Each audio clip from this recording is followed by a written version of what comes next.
buenas. Saludos, estimados alumnos de la Cátedra de Relaciones Humanas de la Escuela de Bibliotecología. ¿Cómo andan todos?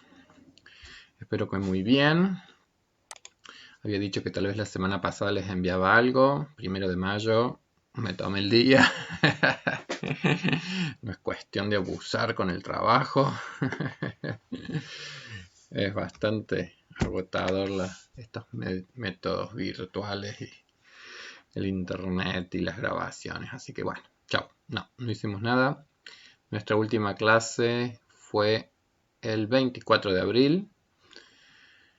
Así que bueno, vamos a avanzar. Nosotros en las clases pasadas venimos siempre trabajando las temáticas de la unidad número 1 del programa, que en algún punto tiene que ver con un acercamiento a lo que nosotros entendemos que es como la psicología general y las ideas centrales de esta disciplina, en tanto de tratar de llegar a comprender de qué se trata esto de las relaciones humanas, los vínculos humanos, la condición humana. Y en la clase última ya nos fuimos como centrando en las distintas perspectivas teóricas que existen con respecto al estudio del fenómeno humano y del desarrollo humano.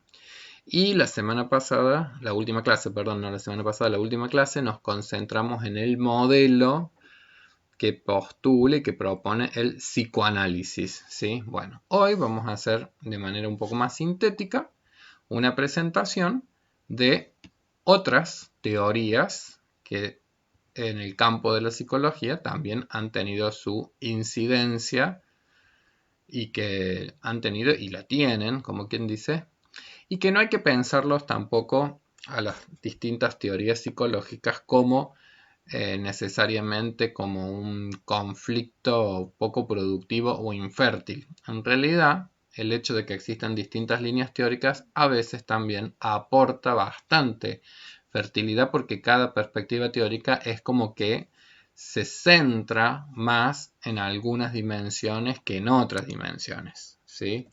Voy a poner mi pizarrón.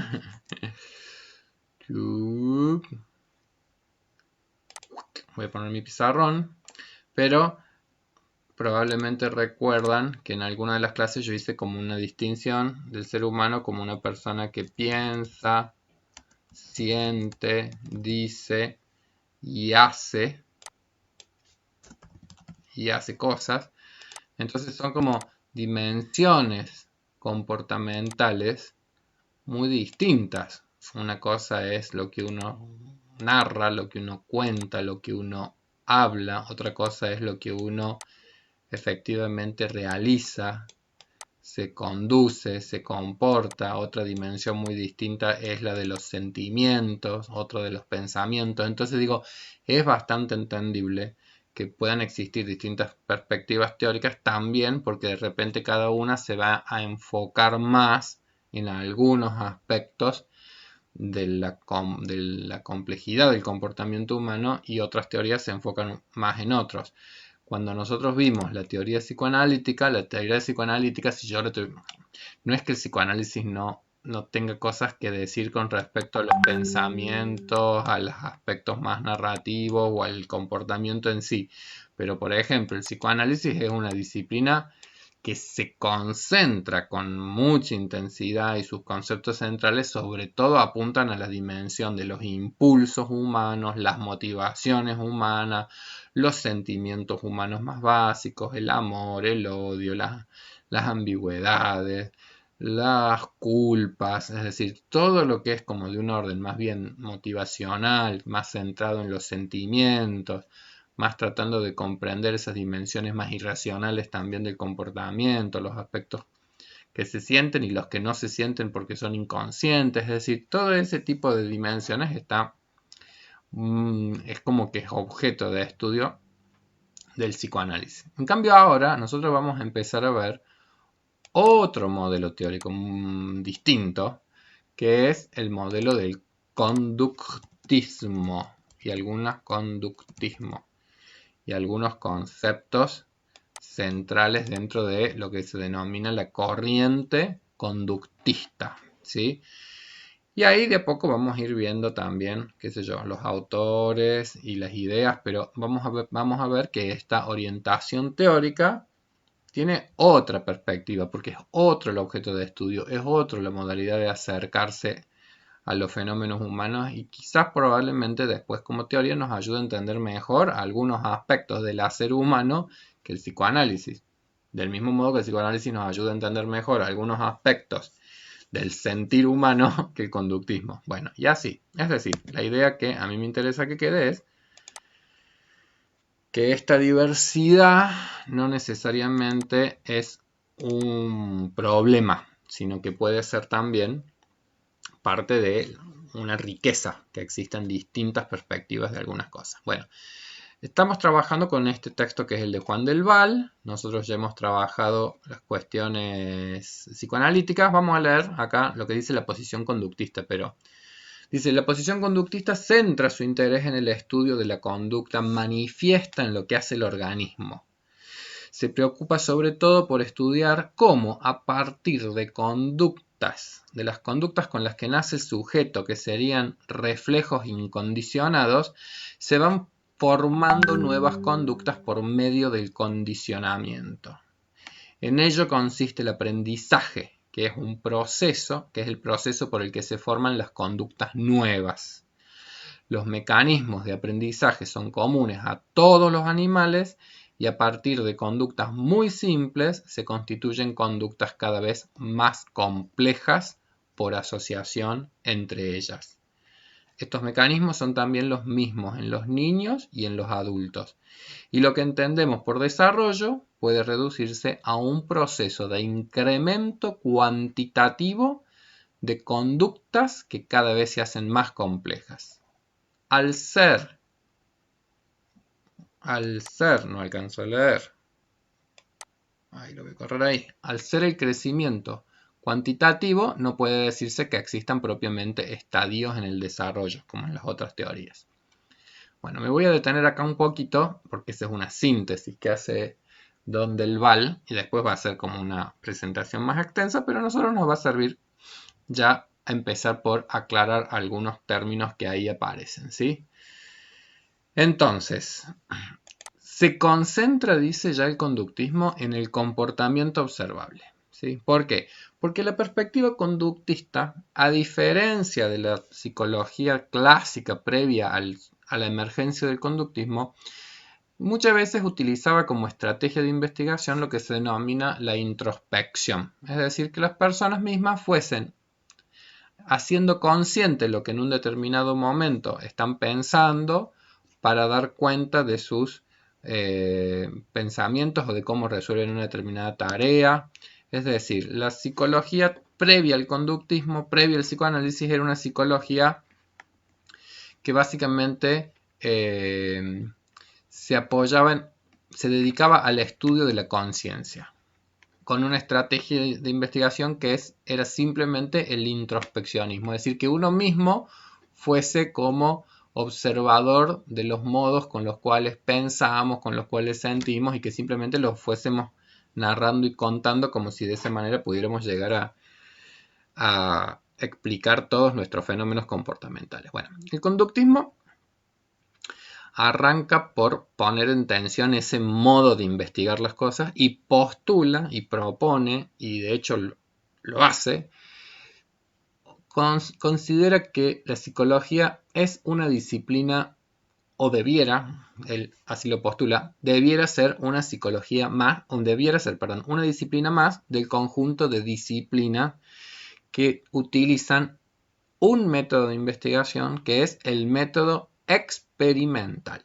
¿Sí? Es decir, acá nada de introspecciones y reflexiones, nada de ese tipo de investigaciones tan poco objetivas, como quien dice, sino que el conductismo tiene una mirada positivista que se denomina de la ciencia, y el positivismo en general considera que hay un solo método de investigación válido, que es el método de las ciencias naturales. experimentaciones. Un experimento es cuando uno tiene como experimentador, digamos, una investigación es experimental cuando uno lo que tiene es el dominio sobre determinadas variables. Entonces uno lo que está haciendo es sistemáticamente poniendo a prueba determinadas hipótesis y puede hacerlo justamente porque en las situaciones experimentales uno tiene cierto control de lo que está investigando. Un poco que la posición conductista es o se investiga experimentalmente o todo lo demás es chapucería y pseudociencia. Las posiciones de los positivistas en esos términos son como posiciones muy antagonistas de muchas otras corrientes psicológicas que tienen metodologías de investigaciones distintas o metodologías cualitativas. Bueno, el conductismo tiene una perspectiva como naturalista del fenómeno psicológico. Entonces, considera que todo comportamiento hasta podría reducirse, como quien dice, en sus modos de explicación a los fenómenos más simples posibles. Es reduccionista la mirada del conductismo.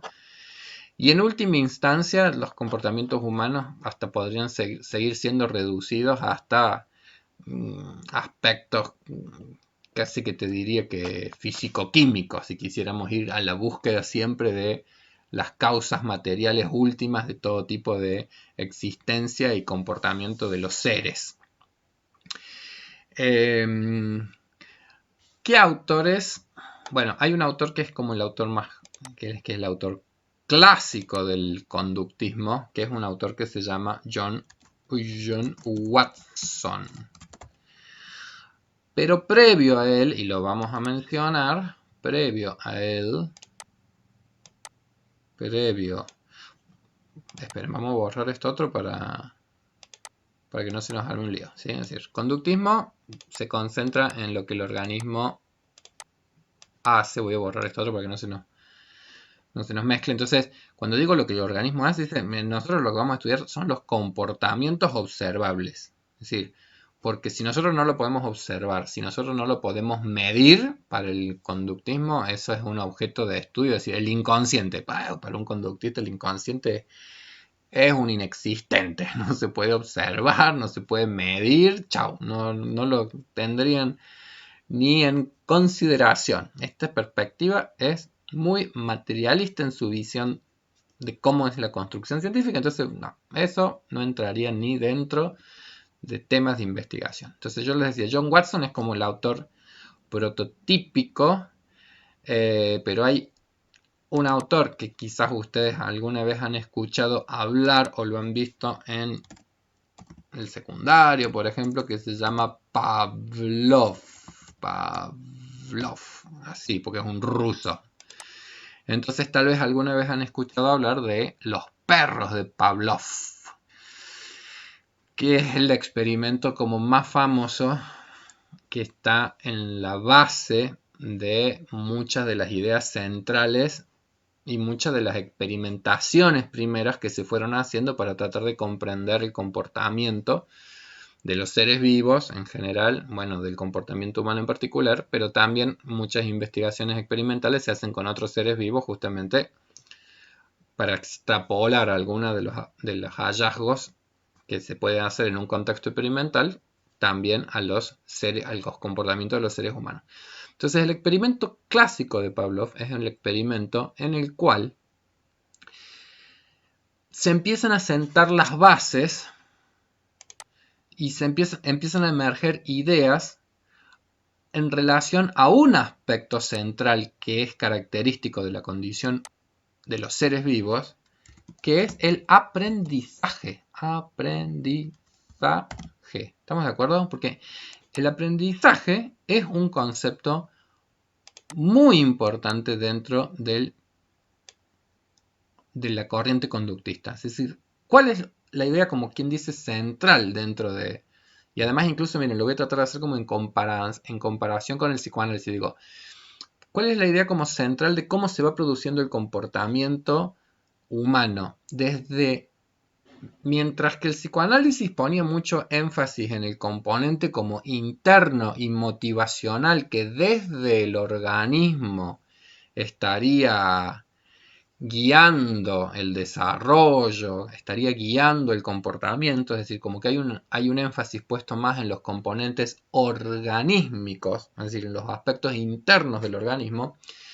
El conductismo lo que tiene es una mirada como en donde el foco está puesto más en lo externo, en el ambiente, en el contexto. Entonces el comportamiento humano sería más bien la reacción que el organismo como respuesta brinda a los estímulos del mundo externo. También después va a incorporar algunos estímulos del mundo interno, pero básicamente la concepción que tiene es cómo constantemente voy haciendo tareas de respuesta a los estímulos que el mundo externo me va compartiendo, y en esos procesos de responder a los estímulos externos para poder ir logrando grados adaptativos cada vez mayores, básicamente ellos consideran que se están haciendo constantemente procesos de aprendizaje. ¿Por qué? ¿Qué es un aprendizaje? Un cambio conductual. Cuando nosotros empezamos a tener una conducta distinta a la que teníamos previamente, nosotros hemos hecho un aprendizaje. Entonces, para el conductismo, un concepto central es la idea del aprendizaje. Y es importantísimo, obviamente que es importantísimo lo que nos aporta esta perspectiva. ¿Por qué? Porque efectivamente nosotros somos, los seres humanos, somos seres que nos la pasamos aprendiendo toda la vida cosas. Entonces, esta perspectiva es importante entenderla, no hay que minusvalorarla, como quien dice, sino, bueno, a cada una irla ubicando dentro de los aportes que efectivamente hace, ¿sí? Entonces, un autor que yo les decía que es previo a Watson y que de Watson del cual va a tomar algunas ideas es el señor Pavlov, que justamente a partir de diseños experimentales, es decir, a partir de experimentos que él hace con unos perros, empieza a descubrir cómo se pasa, digamos, de ciertos estímulos que son incondicionados y que producen respuestas incondicionadas a que los organismos hagan ciertos aprendizajes y empiecen a dar también respuestas condicionadas, ¿sí? Vamos a tratar de entenderlo de la siguiente manera. El diseño clásico, a ver, no quiero borrar, pero sí lo voy a bajar. Bueno, lo voy a sacar a Watson, total, todavía no me interesa, todavía estamos en Pavlov. Entonces, este diseño clásico que yo le decía de Pavlov consistía en lo siguiente. A un perro le hacían sonar una campana. Eso es lo que se llama un estímulo. Y vamos a distinguir dos tipos de estímulos. Con incondicionado y estímulo condicionado. ¿Sí?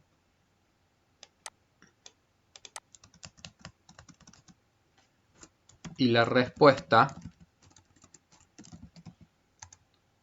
que puede ser incondicionada,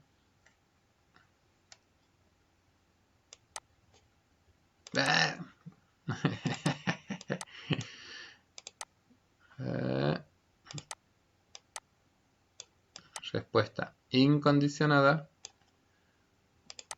La respuesta también puede ser condicionada. ¿Sí? Bueno.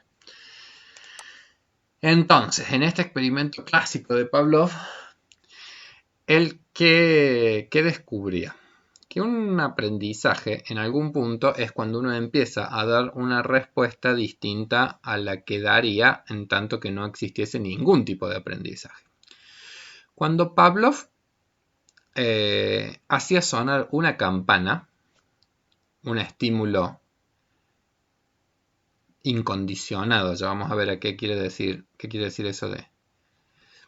El perro no necesariamente va a tener ninguna respuesta incondicionada como la que presentaba cuando Pavlov les presentaba un trozo de carne, ¿sí? Entonces, fíjense, un trozo de carne es un estímulo que va a generar en el perro como respuesta inmediatamente un proceso de salivación mayor a la salivación que tendría si no le hubiesen presentado un pedazo de carne.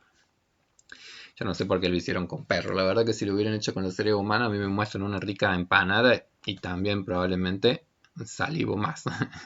Bueno, entonces en términos comportamentales acá, eso es lo que me interesa.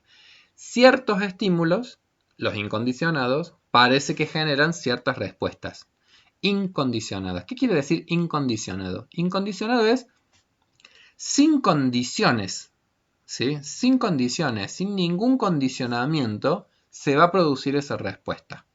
¿Por qué? Porque hay muchos estímulos que generan muchas respuestas, que está como quien dice, uno podría decir, bueno, está programado genéticamente el organismo para que ese comportamiento se produzca.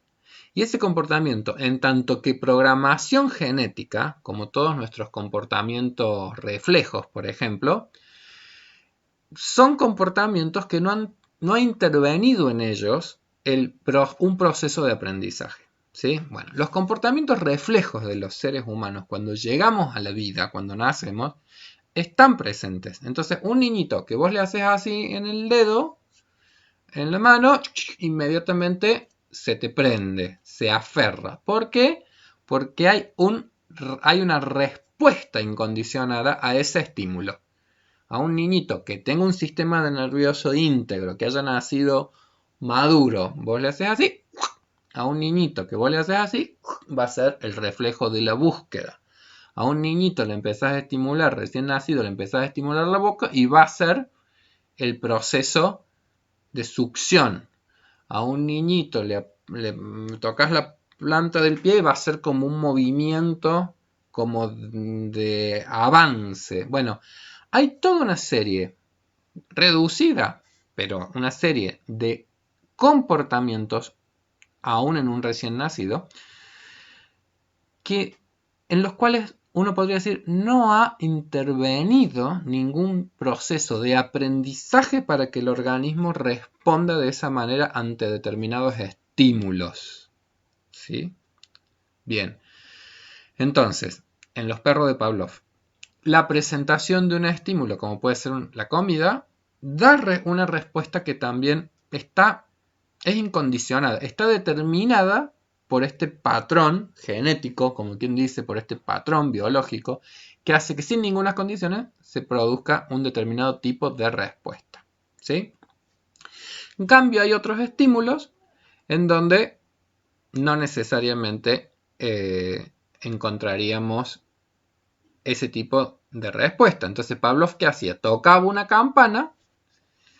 Entonces, ¿ustedes qué creen? Cuando tocaba una campana, ¿el perro se ponía a salivar en las primeras experimentaciones? No.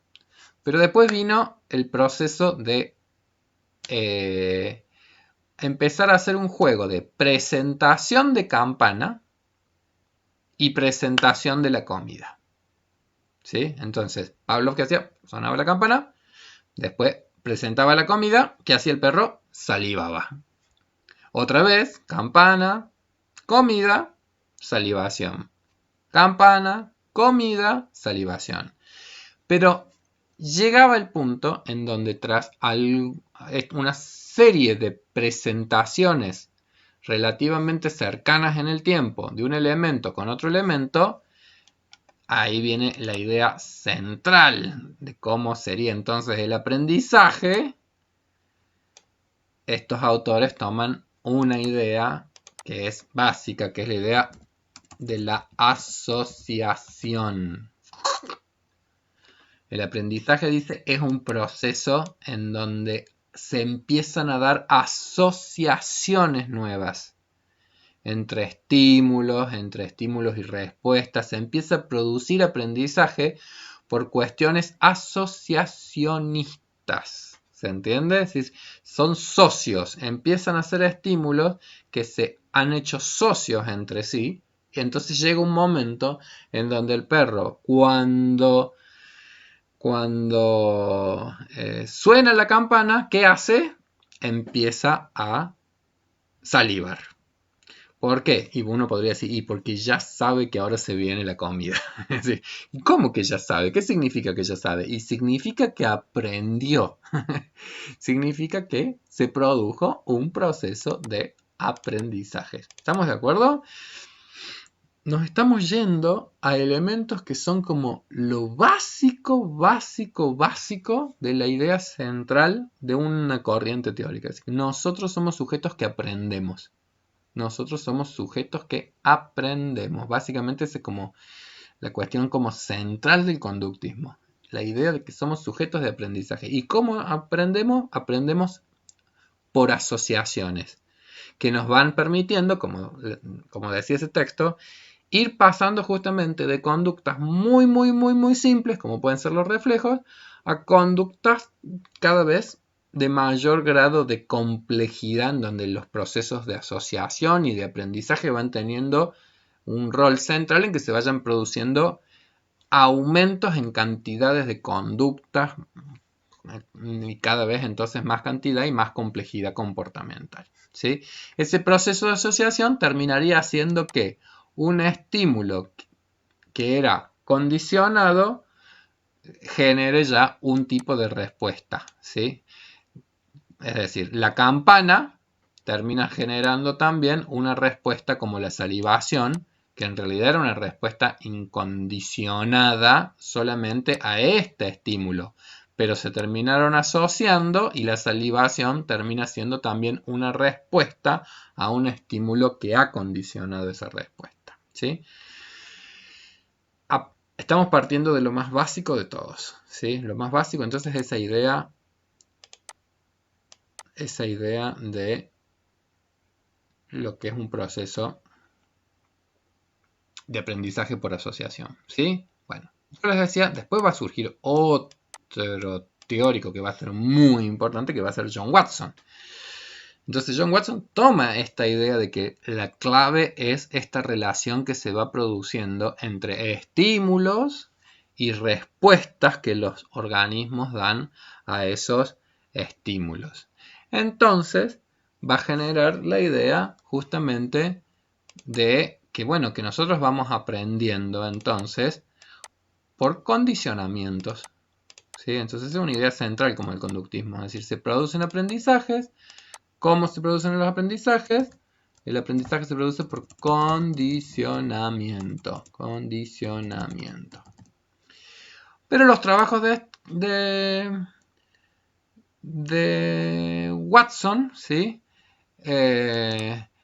Bueno, él tiene como una perspectiva netamente como pragmática del comportamiento. Es decir, ¿qué es lo que a él le interesa? Bueno, el poder explicar, pero fundamentalmente el poder, como quien dice, predecir, y el poder, como quien dice, controlar el comportamiento, ¿sí? Entonces, los estudios de Watson también con experimentos que hace con palomas, con experimentos que hace con animales, bueno, todos esos métodos experimentales, él va a ir desarrollando algunas ideas básicas que, por ejemplo, son muy claras de ver en los procesos de adiestramiento de los animales, ¿sí? En un perro, cualquier cosa así, es decir, uno empieza a ver cómo son muy útiles para explicar cómo se dan los procesos básicos de aprendizaje, que los procesos básicos de aprendizaje se producen justamente porque hay procesos que son básicos, que es el aprendizaje se va o reforzamiento, o se va castigando. Entonces que en el aprendizaje hay procesos que son como muy básicos que te van a ir ayudando a entender el por qué se van produciendo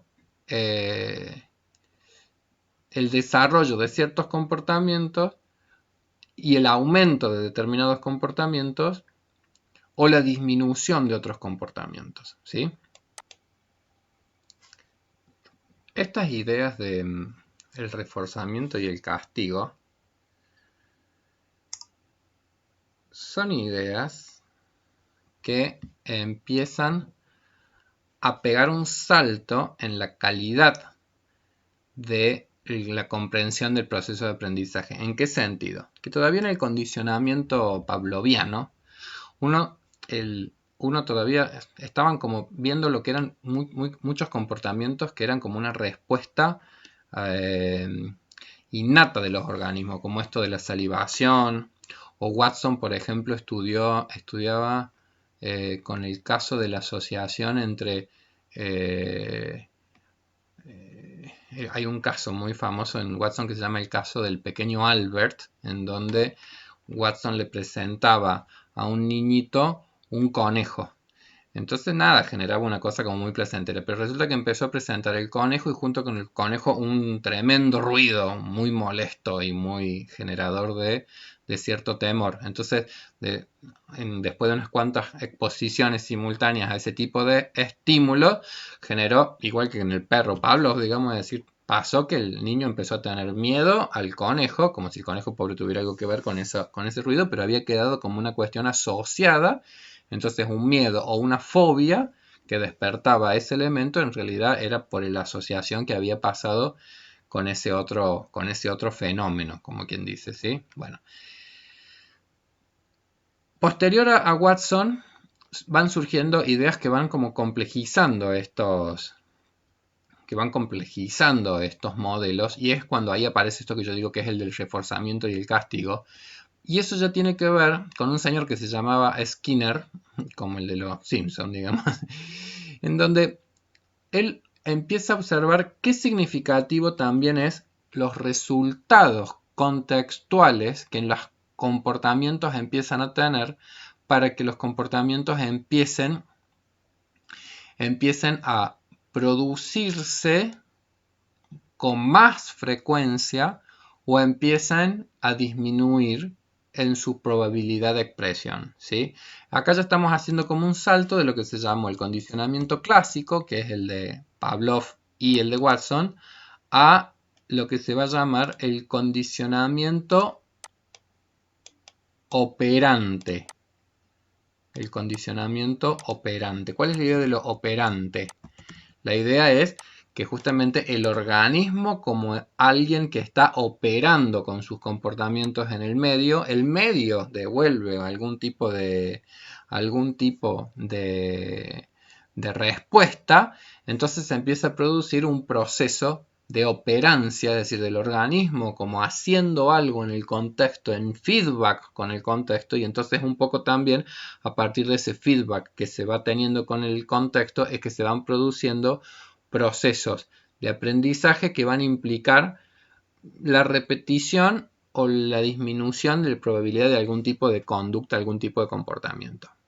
Este señor Skinner, que yo les mencionaba como representante ya de estas ideas conductistas, tiene entre sus estudios clásicos, digamos, lo que se llama la caja de Skinner. ¿Qué era la caja de Skinner? Era como una jaulita en donde ponía a palomas y hizo montones de experimentaciones de distinta naturaleza. Pero fundamentalmente, por ejemplo, uno de los ejemplos clásicos era que esas palomas tenían a su disposición como un elemento que si lo picoteaban, es decir, si operaban en ese contexto de modo tal que picotearan en esa pestillo, se producía que caía un poquito de alimento en algún lado, ¿sí?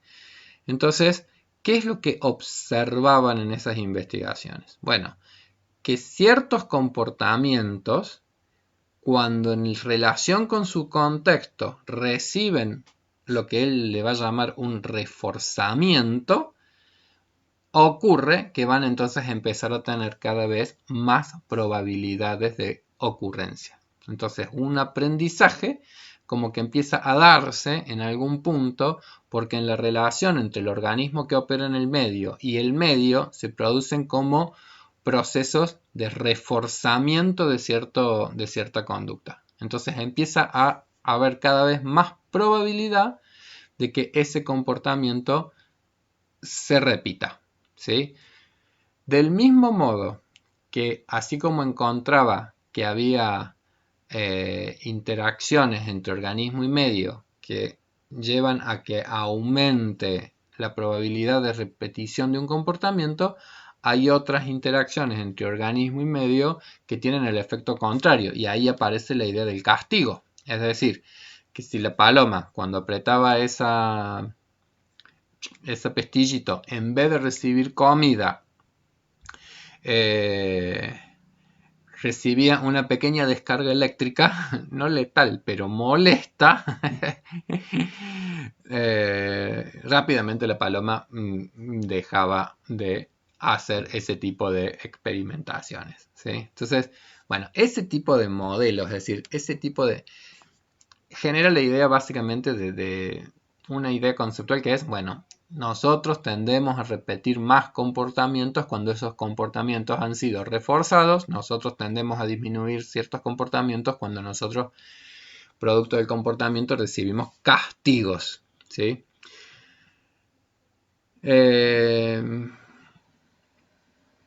Después han hecho, bueno, han hecho montones de investigaciones que son de lo más divertidas. Yo me acuerdo cuando las leía, cuando estudiaba psicología, eran muy divertidas, eran muy divertidas.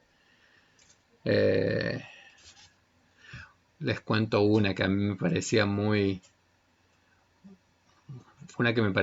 graciosa, era, por ejemplo, los estudios de la construcción de imágenes, o de, no de imágenes, como de creencias que no son más que supersticiosas, como quien dice, ¿sí?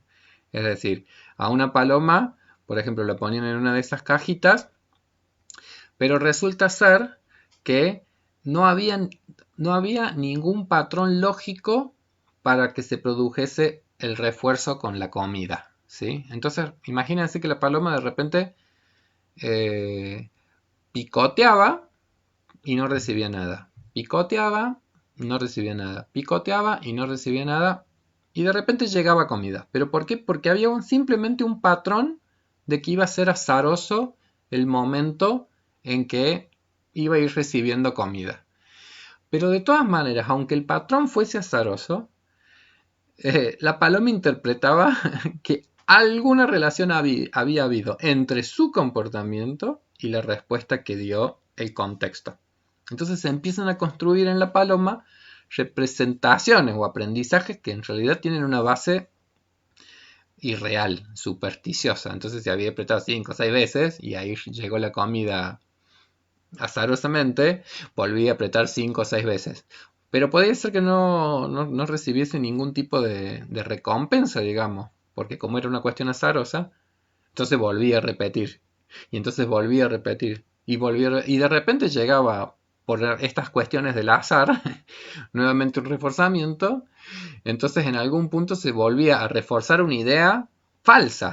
Es decir, que por apretar 5 veces, acá ha venido con... Bueno, eran ejemplos así de lo más divertido de ir mostrando en experimentos muy básicos, experimentación muy básica, comportamientos que en realidad después en algún punto sirven para empezar a construir modelos parecidos a lo que a nosotros nos pasa también en la vida real, en la vida de los seres humanos. Es decir, por ejemplo, piensen ustedes cómo en los seres humanos también a veces se producen asociaciones absolutamente fantasiosas entre elementos, como estas ideas de, no hay que pasar por debajo de una escalera. O otras creencias más supersticiosas que puede haber construido cada uno en su propia vida, qué sé yo, algún tipo de asociación por una cosa casual que alguna vez nos haya pasado. No paso por balcones de tal tipo, tal cosa, porque una vez se me cayó no sé qué. Bueno, es decir, ciertos acontecimientos pueden dejar como huella que hayan tenido eficacia como reforzadores o como castigos, a pesar de no responder necesariamente a un accionar concreto, sino también a un accionar como ilusorio. Bueno, no importa, la idea central de esta corriente teórica es la idea de que hay comportamientos que tienden a aumentar, comportamientos que tienden a disminuir si el feedback que el organismo al operar recibe del contexto es algo que refuerza o es algo que es algo que castiga. ¿Sí? Yo les decía que un ejemplo es todo lo que es el entrenamiento animal. Entonces, yo cuando estudiaba esta cosa me acuerdo, mi pobre perra, víctima de mis aprendizajes, empecé con un proceso de reforzamiento de ciertas conductas. Entonces le quería enseñar, por ejemplo, a dar la pata. Entonces, ¿cómo se hace? Bueno, vos le señalas la pata, le tocas la pata, y el más pequeño gesto que haga en dirección a el más mínimo movimiento que hiciese con esa pata, aunque no fuese dar la pata, sino el más mínimo, ya se reforzaba. ¿Sí? Entonces, un trocito doggy era en esa época, me acuerdo, ¡chup! Le daba un trocito doggy. Entonces, nuevamente, hacer alguna seña, tocarle la pata, mostrar no sé qué, y el más mínimo comportamiento que tuviese algún grado de cercanía o relación con el impulso de ella a mover esa pata, nuevamente trocito doggy, nuevamente reforzamiento, nuevamente la estimulación, nuevamente, y así, sistemáticamente se va reforzando. En 10 minutos yo le hacía así, daba la pata, inmediatamente. ¿Se comprende? Es decir, ¿por qué? Porque se produjo entonces el reforzamiento constante de determinada conducta, y el refuerzo de determinadas conductas va llevando a que el organismo las repita y las haga cada vez con mayor frecuencia a ese comportamiento. ¿Sí? Bueno, ¿qué es extrapolable, digamos, muchas de estas ideas al mundo de los vínculos y de las relaciones humanas? Bueno, es como muy básico, ¿no? Es la idea de que efectivamente los comportamientos humanos pueden ser reforzados o pueden ser castigados, y que cuando en general nosotros nos castigan, tendemos a repetir menos los comportamientos. Si te ponen unas cuantas multas por andar sin cinturón de seguridad, yo creo que a la primera ya las personas empiezan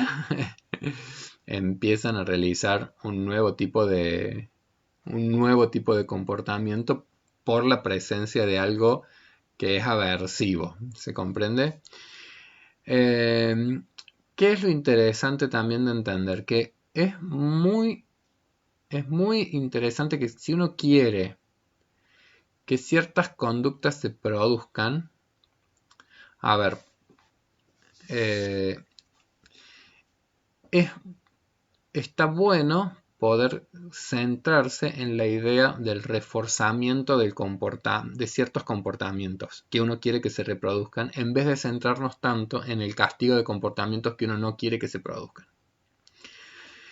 Por poner un ejemplo, porque acá se empieza a ver qué complejo que es esto en la condición humana, pero hay veces que los chicos, cuando uno los reta, se portan peor. Entonces uno podría decir, no funciona esta teoría del reforzamiento y el castigo, porque lo reto, lo castigo y no sé qué, y termina portando muchos comportamientos, los vuelve a hacer, los vuelve a hacer, los vuelve a hacer.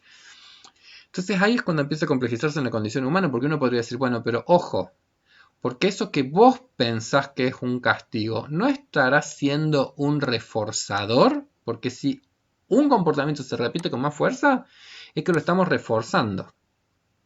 Entonces, uno puede creer que está castigando, pero si el niño lo que está requiriendo es atención de un adulto, por ejemplo, un adulto cuando está castigando a un niño le está prestando atención. Entonces uno cree que quizás está castigando un comportamiento y en realidad lo está reforzando el comportamiento. ¿Se comprende? Es decir, acá uno empieza a ver que estos son modelos que para el caso de los seres humanos son complejos. Entonces puede ser que se esté generando justamente como un círculo en donde uno cree que tendría que disminuir el comportamiento y en realidad estoy reforzando y reforzando y reforzando porque estoy dándole cada vez más atención, que es justamente un factor reforzador, quizás percibido como reforzador. Estoy consiguiendo lo que quiero, que me presten atención.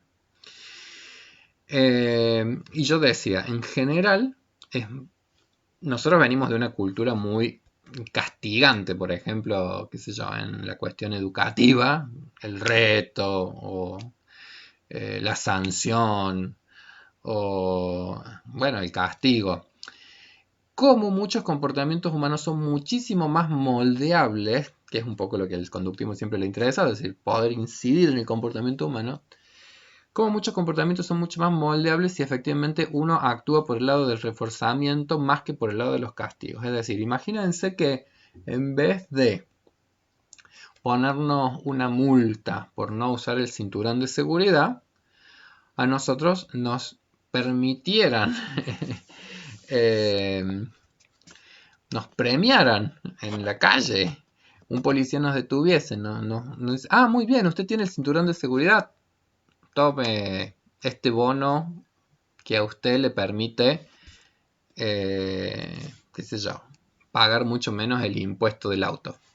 Si a nosotros nos reforzaran los comportamientos, eso sería muchísimo más eficiente que las metodologías de los castigos de los comportamientos. Comportamientos reforzados van llevando a que efectivamente uno vaya, como quien dice, mucho más en la dirección de lo deseable y tiene más como fuerza para la configuración del comportamiento, el refuerzo, que el castigo. ¿Sí?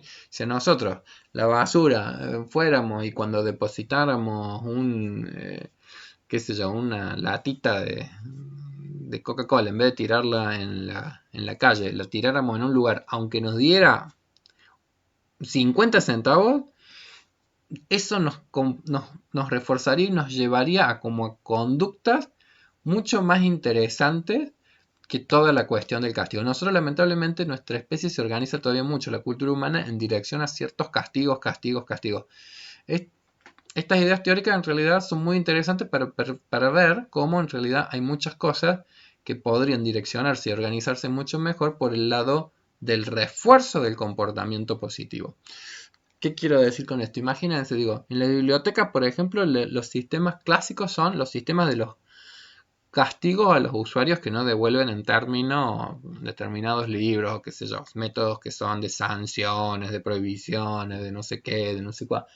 Pero ¿qué biblioteca te premia, por ejemplo? Entonces, si uno pone también sistemas de premio, sistemas de refuerzo, uno logra más éxito para que se reproduzcan determinados comportamientos que si solamente organiza sistemas de castigo a determinados comportamientos.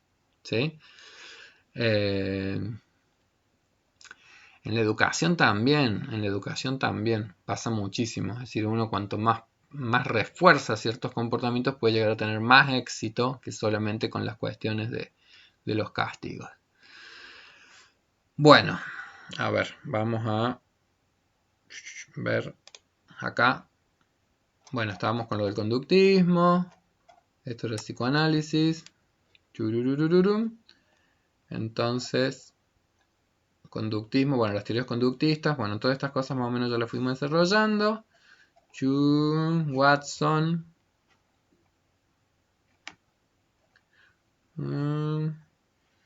Pavlov, condicionamiento clásico. Bueno, todo esto cuando lo lean se supone que tiene que serles más sencillo, ya con todo lo que fuimos viendo. Ah, esto me encanta de Watson, miren esta parte me encanta. Dice, dadnos una docena de niños bien formados y un mundo apropiado para criarlos y garantizamos convertir a cualquiera de ellos, tomado al azar, en determinado especialista.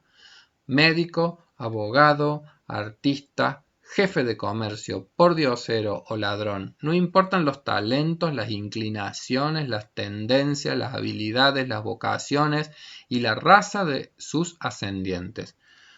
Watson. Él es un convencido de que todas nuestras disposiciones comportamentales van a ser el producto de la interacción con este medio.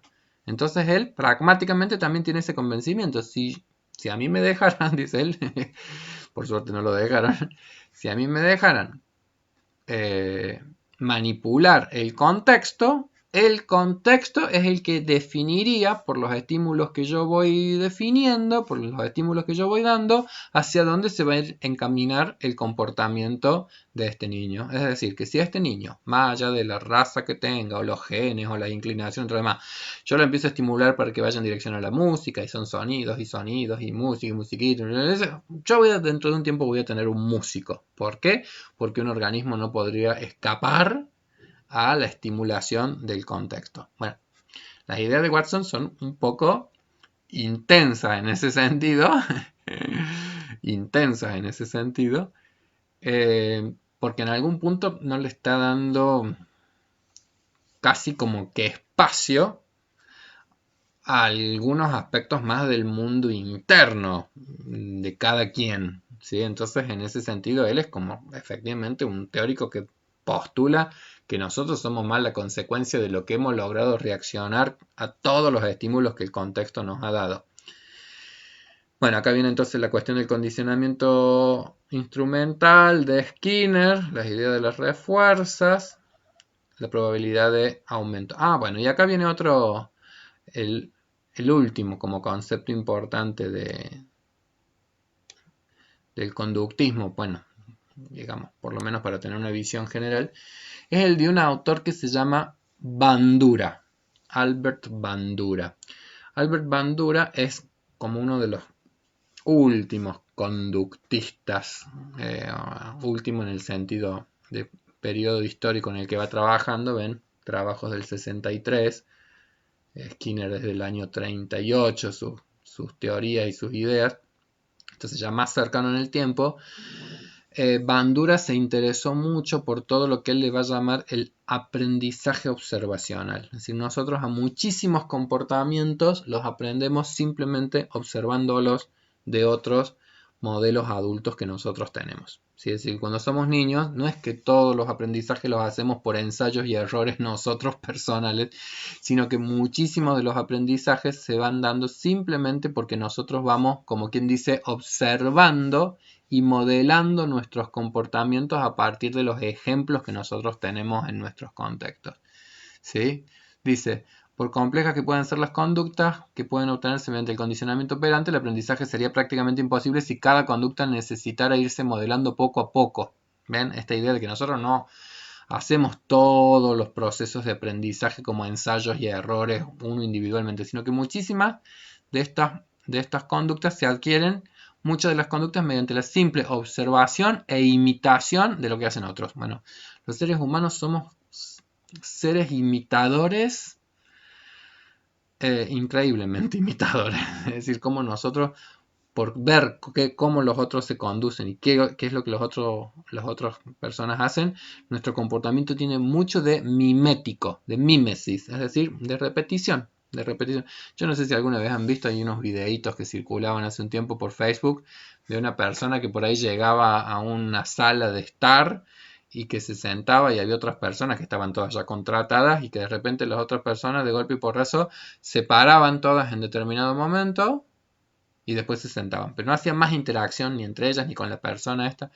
Pero era gracioso porque el rato ya pasaba que estas personas, cuando ya se levantaban, la persona esta que había llegado a ese grupo, empezaba también a levantarse simplemente porque como veía que todos los demás lo hacían, se sentía casi como que en la necesidad de también hacer lo que todo el grupo estaba realizando, como con el convencimiento de que eso era lo que había que hacerse en ese contexto. Hay muchos estudios que muestran cómo efectivamente nosotros los seres humanos somos muy sensibles en nuestra respuesta comportamental al contexto. Entonces, todas esas investigaciones del campo del conductismo son muy interesantes porque muestran, y con muchos experimentos, muestran cómo efectivamente estamos muy condicionados por los contextos en nuestros modos de actuar. Creo que acá hay uno de los estudios clásicos que eran los de acá en Bandura. Bueno, miren, dice, en uno de sus más conocidos experimentos se presentaban a niños de edad preescolar modelos de la vida real y filmados que tenían una conducta agresiva. Después se colocó a los niños en una nueva situación en la que estaba ausente el modelo y los resultados que obtuvieron fueron que los niños que observaron los modelos agresivos manifestaron mayor número de respuestas agresivas, y esto era más frecuente cuando los modelos habían sido premiados o reforzados, mientras que imitaban menos a modelos cuando esos modelos eran castigados. Esta es la típica discusión de en qué medida es bueno que los niños vean dibujitos en donde hay muchos comportamientos agresivos, mucho comportamiento sádico, mucho comportamiento, es decir, bueno, es todo un problema que los modelos que uno va percibiendo sean modelos en donde lo que hay es expresiones premiadas o autorizadas de violencia. Por supuesto que en general los dibujitos animados son muy moralistas en ese sentido, entonces los dibujitos animados siempre terminan sancionando en dirección a lo socialmente bueno, como quien dice. Es un poco más complejo cuando en la vida real un niño tiene como modelos tal vez un padre golpeador, un padre un hombre que golpea a la mujer en el hogar. Bueno, ese tipo de modelos se hacen mucho más complejos porque son los modelos que van a empezar a ser como imitados. Sin embargo, estudios posteriores también se han demostrado la dificultad para generalizar algunos de estos resultados. Es decir, no es que nosotros ya por observar vamos a repetir tampoco todo. La psicología conductista ha tenido una enorme influencia en el desarrollo de la psicología experimental, pero su influjo ha sido menor dentro de la psicología del desarrollo, pues los conductistas se interesaron más por el estudio de animales que de niños. Acá viene una de las restricciones básicas. Muchos de estos estudios, al hacerse en metodologías experimentales básicas, no es tan fácil luego extrapolar el comportamiento de los seres más simples al comportamiento de los seres humanos. Cuando yo les decía esto de que para un niño un castigo en realidad puede ser obtención de atención, ven, ahí uno ya empieza a ver que bueno, que cuando se trata de seres humanos las cosas siempre son como más complejas y más difíciles. Entonces, qué sé yo, sí, es muy interesante que el ruido, que el conejito, que no sé qué, entonces se terminó armando una fobia hacia el conejo por una cuestión asociacionista tan simple, pero después en los seres humanos las fobias son como más complejas y tal vez aparecen como componentes inconscientes que han llevado a que se produzcan determinados temores irracionales a determinados objetos, y no es tan sencillo de ver esas relaciones causales que por ahí el conductismo plantea. La perspectiva conductista empieza a aplicarse de una manera más extensa a la psicología infantil a partir de los años 50. El conductismo ya había iniciado su declive y estaba próximo a ser sustituido por otras corrientes de la psicología, que es lo que se va a llamar la psicología cognitiva. Básicamente la psicología cognitiva después va a implicar ya darle cada vez más espacio a los sistemas de creencias que construyen los organismos internamente. Es decir, como que el modelo conductista todavía es un modelo como muy simple de estímulos-respuesta. Es decir, el comportamiento entendido como la respuesta que el organismo le da al estímulo que recibe. ¿Sí? Entonces, estímulo-respuesta. Es un modelo teórico muy simplista. La psicología cognitiva, al contrario, va a poner como el foco grande en lo que está pasando al interior de un organismo. Es decir, qué estructuras cognitivas, qué sistemas de creencias empieza a construir el organismo, cómo construye creencias y cómo a partir de esas creencias va a haber una interacción entre los estímulos y la respuesta que va a realizar el organismo de una complejidad enorme a partir de todas esas dimensiones cognitivas que van a emerger, como quien dice, en medio de. Bueno, voy a hacer un corte de esta grabación acá y vamos a después realizar otro módulo y vamos a avanzar en lo que sigue la teoría de la Gestalt. Muy bien, detengo aquí.